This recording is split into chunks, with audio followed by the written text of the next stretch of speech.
entretiens et surtout les mener en évitant que la présence parentale soit identifiée comme intrusive, parce que c'est le premier frein. En général, l'ado il commence à être autonome et on va lui demander de causer avec ses parents. Donc, mais on parlait de proximité, c'est beaucoup revenu ce matin à la question de la proximité, et c'est le premier soignant de proximité. Aujourd'hui, la priorité est donnée à l'intégration du repérage précoce avec intervention brève. Ça fait 15 ans que ça dure, je crois que j'ai commencé à assurer des formations sur le repérage précoce il y a à peu près 15 ans. Donc je pense qu'il faut passer à la suite et il faut réfléchir à des modalités différentes, avec forcément intégrer l'action des CJC, mais on peut leur dire de prendre rendez-vous. Ils n'y vont pas forcément, et c'est un vrai problème pour les CJC qui ont plus de parents que d'ados, ou des ados qui viennent par la justice. Repérer les vulnérabilités des ados, mais en parler aussi devant les parents.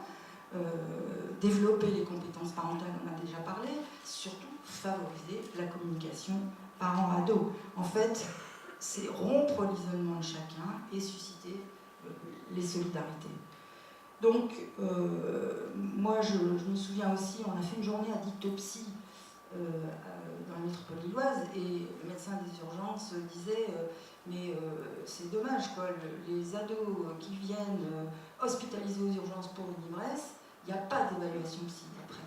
S'il y avait une évaluation psy systématique, alors on aurait un repérage qui serait probablement efficace en matière de vulnérabilité. Donc, je développerai plus tard. On a, nous, l'association Généraliste Toxicomanie, des outils qui permettent aussi d'envisager des collaborations avec tous les acteurs d'addicto du territoire. Voilà. Eh bien, on vous réécoutera tout à l'heure avec grand intérêt, puisque effectivement vous montrez bien comment il faut s'appuyer sur des espaces de rencontre, et c'est clair que vous êtes un de ces espaces de rencontre pour tisser, ou en tout cas refonder ce lien familial quand il y a des consommations un peu problématiques à l'adolescence. Alors, c'est vrai que vous avez évoqué la question de la consommation dans la famille. C'est vrai que sur la question des addictions, quand on intervient à plusieurs, on a un certain nombre de représentations. On n'est pas tous des spécialistes de l'addicto, on n'a pas tous la connaissance précise de ces phénomènes. Monsieur Lorenzo, je sais qu'au niveau de l'IREPS, justement, encore une fois, par rapport aux données probantes, vous avez pas mal travaillé sur des bases de connaissances et aussi sur la capacité de transmettre des informations sur ce qui est justement efficace ou moins efficace en termes d'informations données au public jeune. Vous pouvez nous en dire un mot? Non, parce qu'on n'a pas travaillé là-dessus. Ah bon? Vous m'aviez dit que ça c'est bien, oui. On voit la coordination, la bonne préparation. Non, je blague.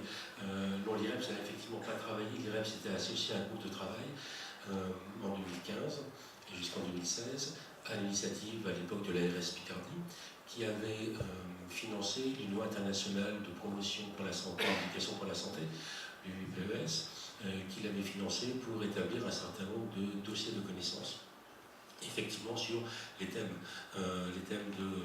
de l'époque, mais qui sont les thèmes actuels, et notamment sur les addictions. Et donc l'Union internationale avait mobilisé l'ensemble de son réseau universitaire à travers le monde pour avoir différentes revues de littérature et de données probantes issues de la littérature scientifique, et notamment donc, sur les addictions. Donc ce document, il en existe 5 ou 6, on a sur le tabac, sur l'alcool, sur les CPS. Je vais mettre là, si la caméra on essaye. Oui, si, on voit, c'est bien. Si, oui. Ouais. Vous avez même le site internet que j'ai écribouillé au stylo bille, qui s'appelle ireps-picardie.fr, sur lequel vous pourriez trouver ces documents. Je dis pourriez parce que des fois ça marche mal internet. Et donc effectivement, l'ARS Picardie avait donc valorisé ce travail de compilation, de déploiement sur des programmes, des actions qui fonctionnent ou qui ne fonctionnent pas, dont on sait aujourd'hui par exemple qu'elles ne fonctionnent pas du tout, qu'il ne faut plus poursuivre. Je prends juste un exemple sur les addictions, si vous voulez bien. Dans ce document, il est dit par exemple que réunir des élèves dans une classe et leur parler du tabac pendant 1 heure, pendant 3 jours, pendant 10 jours, leur faire des expositions, des posters, des vidéos, enfin ce que vous voulez, a un succès à peu près égal à 0. Sur la future consommation de tabac des élèves, en tout cas, c'est pire quand c'est du one shot. Donc quand on fait 1 heure d'intervention, ça sert vraiment à rien. Et même si c'est répété avec les élèves, ça sert à rien parce qu'on ne s'adresse qu'à un segment. Et tout à l'heure vous l'avez dit, monsieur Duroscat aussi, ce sont les élèves, alors qu'il faudrait avoir plusieurs segments en même temps. Quand je parle de segments, ça veut dire les parents, ça veut dire les professionnels de l'établissement scolaire, que tous soient réunis, que tous entendent le même message, discutent ensemble par rapport à la consommation de tabac. Et les évaluations scientifiques montrent que lorsqu'on fait ça, peut-être que ça a un petit avantage, mais en tout cas si on ne le fait pas, c'est sûr qu'on ne fait rien. Donc plutôt de poursuivre le financement de ce type de programme d'information. Et l'éducation pour la santé, c'est au-delà de la simple information, mais donc c'est quelque chose qui est limité, en tout cas dont les bénéfices ne sont pas faciles, ne sont pas évidents à atteindre. Alors effectivement, nous, ce qu'on avait commencé à faire en 2016 avec l'ARS Picardie et juste avant la fusion, et qui a été interrompu évidemment par la fusion des régions et là au redimensionnement de l'ensemble des structures, c'est que nous avions avec l'ARS, et effectivement l'IREP c'était en avant, on avait réuni l'ensemble, une partie des acteurs des addictions, de la santé sexuelle, des compétences psychosociales, enfin peu importe, les différents thèmes de cette connaissance, pour leur présenter les de cette connaissance, savoir ce qu'il y avait dedans, comment ça fonctionnait, et l'idée c'est de pouvoir par la suite former les acteurs de terrain à cette connaissance, à utiliser la base de connaissances et les accompagner dans l'écriture de projets pour qu'effectivement ces projets soient imprégnés, entre guillemets, de bonnes pratiques et qu'on ne recommence pas des choses qui finalement ne servent pas à grand-chose. Donc ça a été interrompu en 2016 avec la fusion des régions. On espère qu'en 2019, en tout cas c'est ce qui nous motive nous aujourd'hui, on espère pouvoir reprendre cette base de connaissances et pouvoir la diffuser auprès des acteurs et accompagner les acteurs à introduire ces différents éléments au sein de leur projet. En tout cas, les dossiers sont disponibles sur le site de l'IREPS notamment, vous tapez de cette connaissance et vous verrez que plusieurs IREPS en France les mettent à disposition.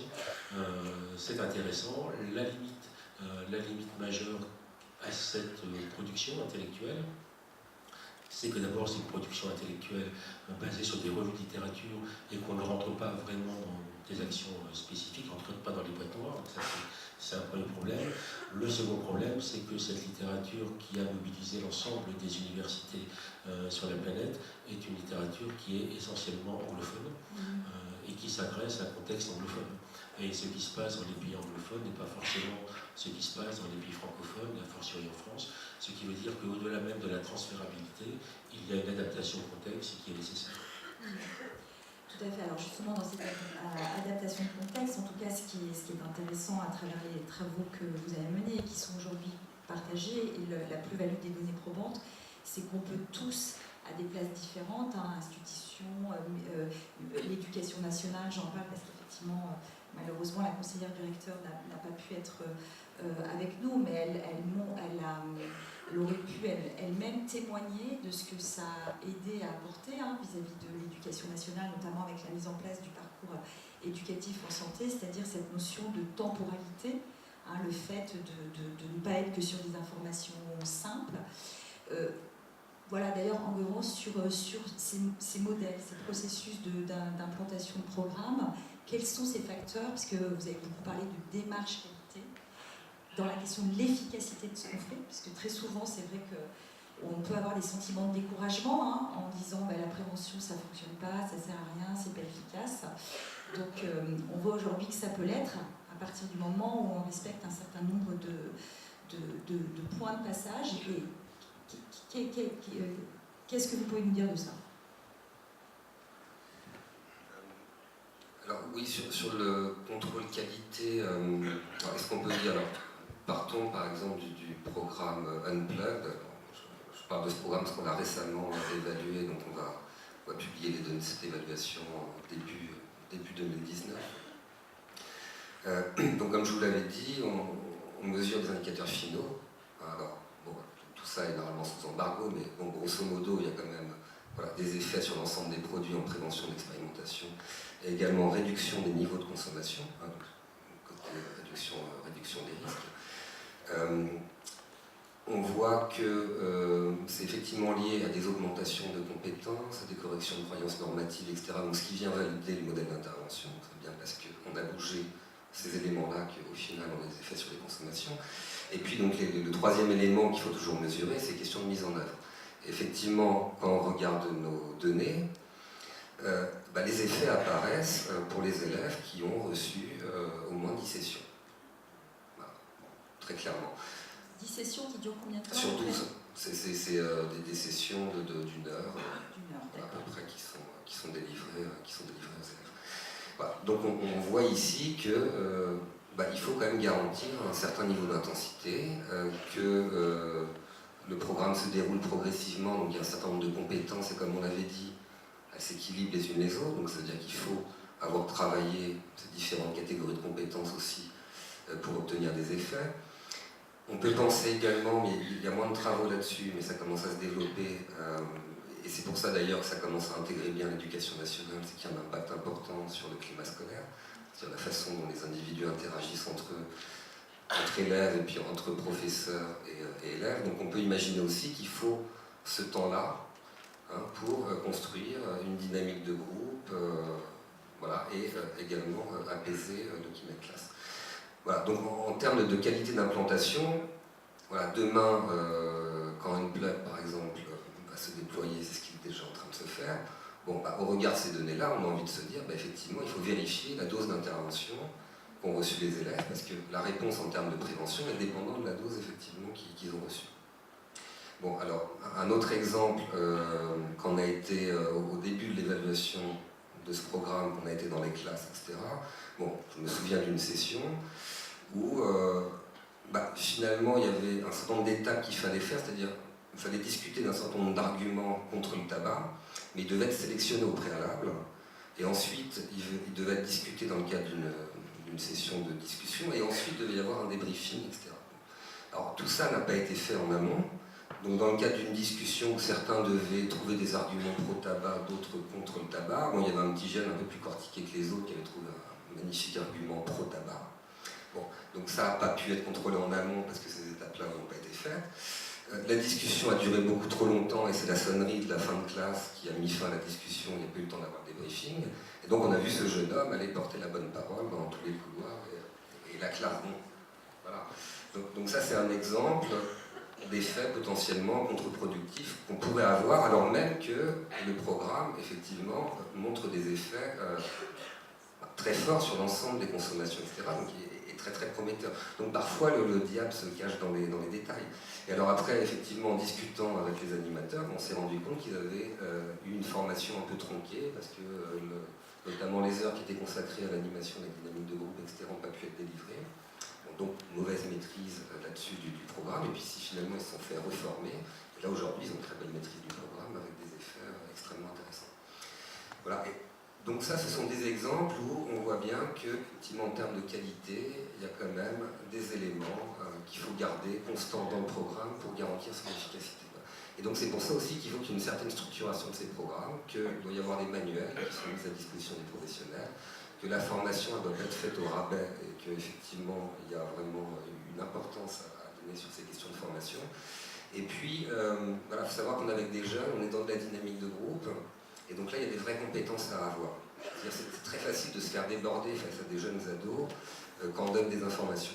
Et notamment les effets iatrogènes dont on parlait tout à l'heure, par exemple, sur la formation de substances. Il y a des travaux qualitatifs qui ont été faits notamment aux États-Unis et qui montrent que sur des séances d'information, on va avoir des jeunes pairs un peu leaders au sein de la classe qui vont avoir beaucoup plus d'influence que l'animateur lui-même, avec un sourire, avec un clin d'œil, une remarque, un machin, et qui vont complètement déconsidérer, dévaloriser la parole de l'animateur, et puis au contraire avoir une certaine aura, et s'ils sont eux-mêmes consommateurs, avoir plutôt un effet négatif.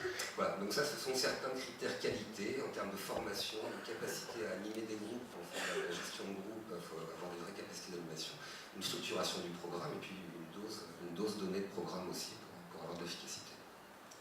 Oui, c'est évident qu'effectivement ça ne s'improvise pas, mais après c'est comme tout, hein, c'est une question de formation.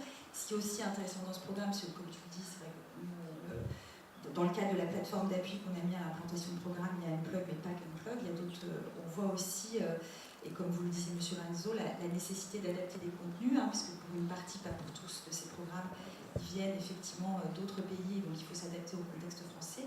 Et cette question de partage sur ces postures d'animation et sur la façon dont on tient un groupe est particulièrement importante. Et puis c'est vrai que ce qui est aussi intéressant dans ce programme, c'est que ce ne sont pas que des intervenants extérieurs, hein. Il y a aussi les professeurs qui sont impliqués. Et ça fait partie des éléments aussi intéressants, ce qu'on disait, hein, sur les dynamiques de coordination. Alors justement,